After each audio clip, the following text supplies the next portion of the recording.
Record. You're rolling. All right, awesome. Well, Mark, thanks for sitting down with me today. Chris, so number one, Christopher, I have no choice. Number two, we need to record a podcast. You're here. We're at NAPE 2025, having a great time. Podcast pavilion set up. But actually, I've been looking forward to this. I have too. Yeah. It's a good way to lock you down, man.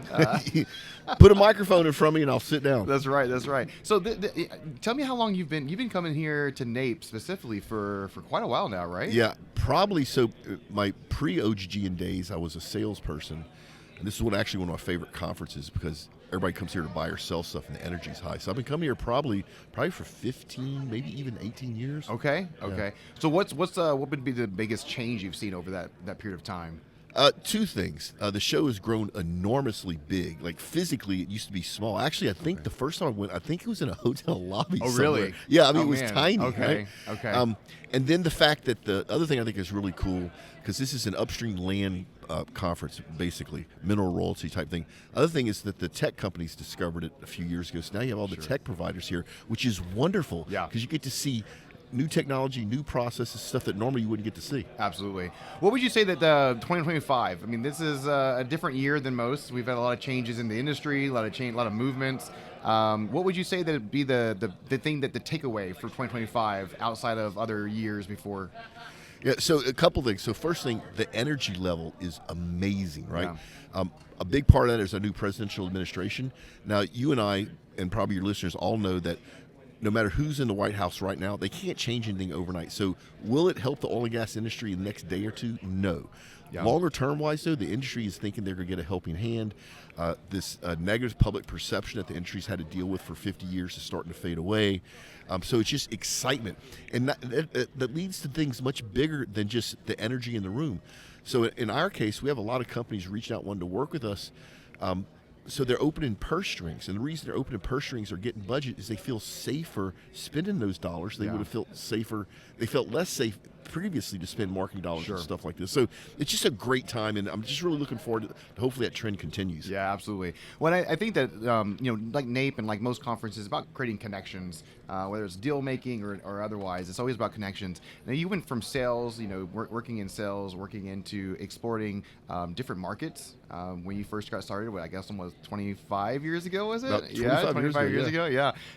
And then moving into building up, OGGN for what it is. Can you kind of walk me through some of those the different the journey that you took, but also what kind of allowed you to say, look, this is what I want to do, and what gave you that kind of initial drive to go into another market that hasn't been explored? Because when you started working through this, podcast wasn't where it was today, and definitely where it's not. It didn't. Literally. Yeah, 100%. I mean, maybe you could take radio, television, right? Right. The radio station, but the podcast as itself, how it exists today, and how people know about it, and how they relate it to it is very different. Walk me through a little bit of that and some of the journey that you went through. Depends how far back you want to go, but let's go back to my first corporate job. So high school, 4 years in Marine Corps. After being cold and wet and shot at for 4 years, I decided that was not a career for me. Love my Marine brothers and sisters. Yeah, thank you for your service. You're welcome. Went to college. I got a degree in wildlife management because I want to save the planet. I got out of college in the 80s, and I got slapped with a hand of reality because that time with the degree in wildlife management, the only job I could get was with the Wildlife and Fisheries Service for $14,000 a year, so you couldn't even live. Yeah. And so I needed a job, and I lucked up, and I got a sales job with the phone company in the east part of the country called Bell South. And they gave me their oil and gas book of business. So every oil and gas company that was in their space was mine overnight. I knew nothing about oil and gas, nothing. I knew nothing about sales, actually. But I just needed the job. So I said I knew something about sales. Yeah. And long story short, I went to all my oil and gas clients and basically had the same conversation, which was, look, I don't know your industry. I don't even know my own company. It just hired me, but I promise you I will always do good business with you and always tell you the truth, even if it's a hard conversation, and they love that. Yeah. And Christopher, they took me under their wing. The very first time I went offshore, I was with a major service company, and I told the Gulf Coast business unit director that I've never been offshore, and he goes, meet me at the heliport on Wednesday. No Hewitt training, no background check. Now, this is a long time ago, but because I was with them, they flew me offshore. He goes, this is a moon pool, this is a mud pump. And, so I got to learn. Same way at the refinery. The refinery manager put me in a truck and drove me around the refinery. He said, this is a steam cracker, this is a hydro cracker, this is an offloading terminal. So I got to learn the industry back in the days when you could actually learn it. And it was fantastic. So love that company, love that job. I'd still be there if they didn't get acquired. Sure. They got acquired by AT&T. Yep. And so did one little stint with a startup. I think every salesperson has probably done one startup stint.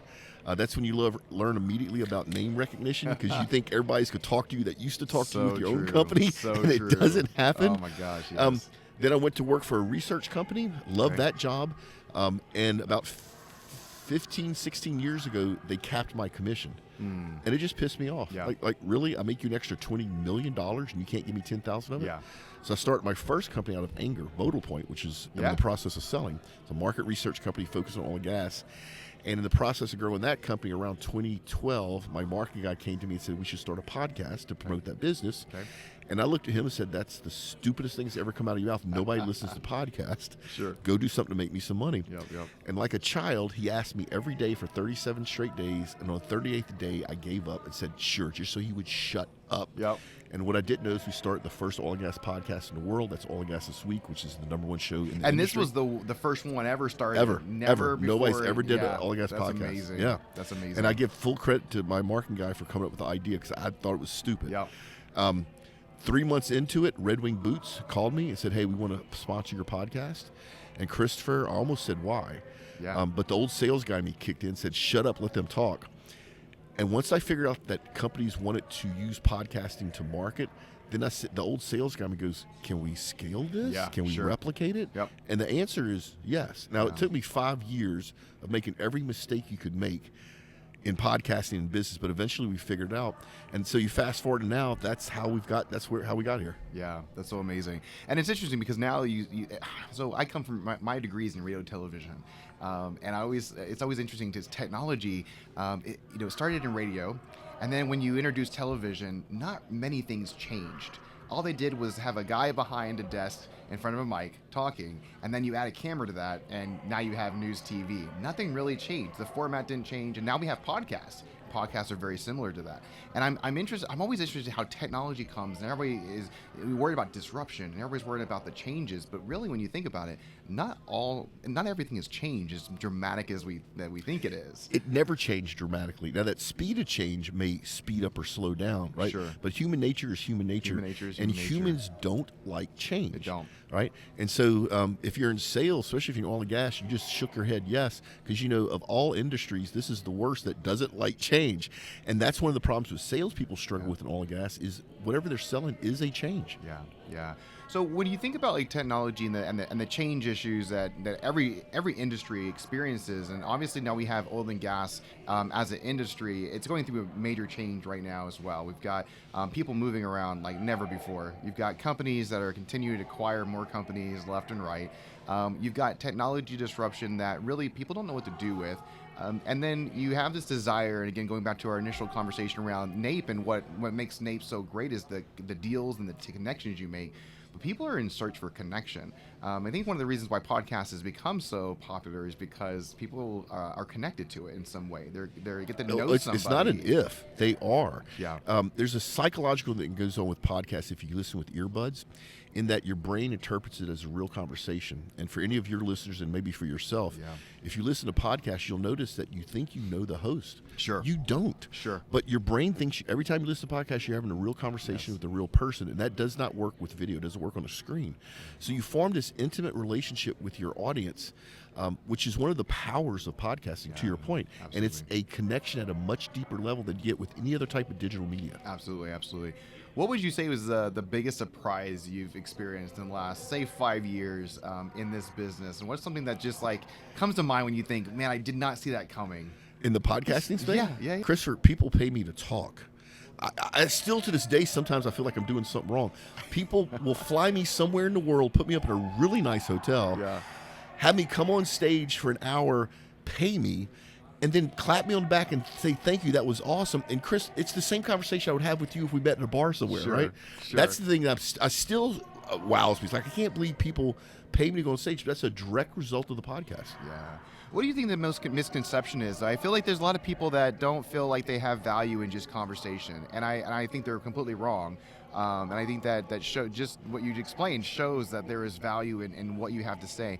How do people get through to understanding not just the information that's out there, but the information that's relevant to them, and that they actually have something to say, that they need to get it out in the world, and whether it's through a podcast, whether it's through a one-on-one, whether it's through some other means. But I feel like there's a disconnect between people thinking that they have something great to say or that someone wants to hear it, and I would say that you got to put it out there. We live in an information space that there should be more data and more information that's created the next year than in any year combined together, right? That's amazing to think that. I think the CEO Huang Jensen of NVIDIA stated this about the data, the amount of data that we're going to have as a culture and as a nation.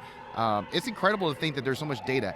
How do you get signal through the noise? How do you make sure that the data you're listening to, the podcast you're listening to, the data analytics that come out through oil and gas companies and all the different physical data, theoretical data, predictions, how do you actually see the signal through the noise? And coming from a podcast company, I'd like to get your perspective on that, because I think it'd be really interesting. So I have to admit it, I do find it ironically funny that you're talking about signal to noise while there's noise in the background. So if your audience is hearing stuff in the background, Yes. It's not us.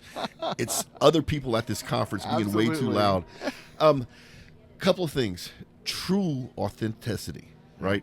Not fake, not your persona, not what you want people to think. Sure. The good, the bad, and the ugly.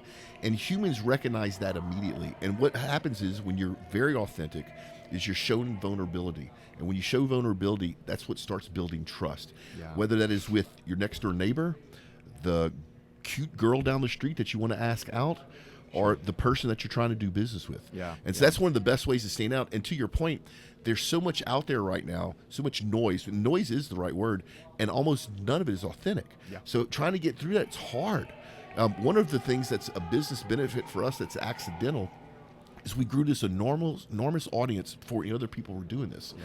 Then during the pandemic, everybody and their cousin became a podcaster, Sure. right? Yep. They put out a bunch of crappy They did. content. It's still out there. There's thousands and thousands of podcasts and YouTube channels that are horrible. Yeah. So now, because we've established this brand in the process and we understand how to put out quality content, we are way ahead of everybody else in the noise. So people can't catch up with us. So as long as we don't screw up, we're so far ahead because we've always been authentic and we've built that trust with our audience that we're just going to keep growing. Yeah. And people that are in our space that want to get to where we are now are going to struggle. Yeah, I love that mindset too, because I feel like people can sometimes worry, especially in the information, just everything that we're doing is so much information driven that people, again, don't know what to actually think is right, what is wrong, what is truth, what is not. But at the end of the day, don't worry about what anyone else is doing. If they're copying, you're probably doing something right, and just keep on innovating. Just keep on, doing what you do, and it will show. And I think that's amazing. And in right? our space, and in a lot of spaces, nobody can really copy you. They can try, but they're not you. They don't have your experience. 100%. They don't have your personality. They don't have your graphic artist, right? Yeah. And so they can try, but they can't pull it off. The other thing is, when people are trying to copy you, you're absolutely right. You're doing something right. You're doing something that's valuable, and they want to tap into that value themselves, and that's why they're copying you. 100%, 100%. If you could interview anyone in the oil and gas global network, and not just talking about your company, but like the actual oil and gas industry as a whole, that you haven't already interviewed, who would it be? Who would be like this would be awesome if I could interview this person? Mike Wirth, the CEO of Chevron. And the funny thing about Mike Wirth, Mr. Wirth, is he listens to our shows. Okay. And I have a very fragile relationship, right? We're connected on LinkedIn. Okay. I actually have to tell your audience a funny story. He reached out to me on LinkedIn. Okay. And I see him, and I know his name. I go, that's not him. There's no way. This is some type of scam, so I ignore. I don't accept the connection. 2 weeks later, one of his admins calls the main line at OGGN and leaves a message saying, "Can you ask Mr. LaCour to please accept Mr. Wirth's LinkedIn connection?" So then, Christopher, I feel like an ass. Sure, right. Like I'm Kim 100%, Kardashian. Like, yeah. I am so sorry. I didn't think it was you. And he goes, no, I get it. He goes, I reach out to very few people. Love the podcast. Keep it up. And so, Amazing. like I said, I don't know him. I have a very fragile relationship. But let me tell you why I want to interview him. Not because he listens to our podcast. Of all the CEOs of the super majors, of the 5 super majors out there, I think he has done the best job of balancing shareholder value and taking care of his people. And that's a hard place to be. Absolutely. We're a private company. So I can do anything I want. I don't have to answer to anybody. It's different when you run a public company. You're under much more scrutiny, much more laws, much more fiscal responsibility. And a lot of times big companies, the care of their employees end up being last on the list. It's on the list. Don't think it's not on the list. Yeah. I think Chevron's done a really good job of making take care of their employees at the top of the list while still doing all their duties as a public company, and that's all to Mike Worth. So that's why I'd love to interview him. Amazing. That's amazing. Yeah. So we're getting to close here. I'd love to just get one more thing out of you, which is what is next for OGGN? What's the next big thing that we can expect from OGGN? So speaking of technology, everybody is on the AI bandwagon. Sure. AI podcast is definitely a threat to what we're doing. We started off with a free large language model. We ended up buying one, and we've been training it for almost a year. Nice.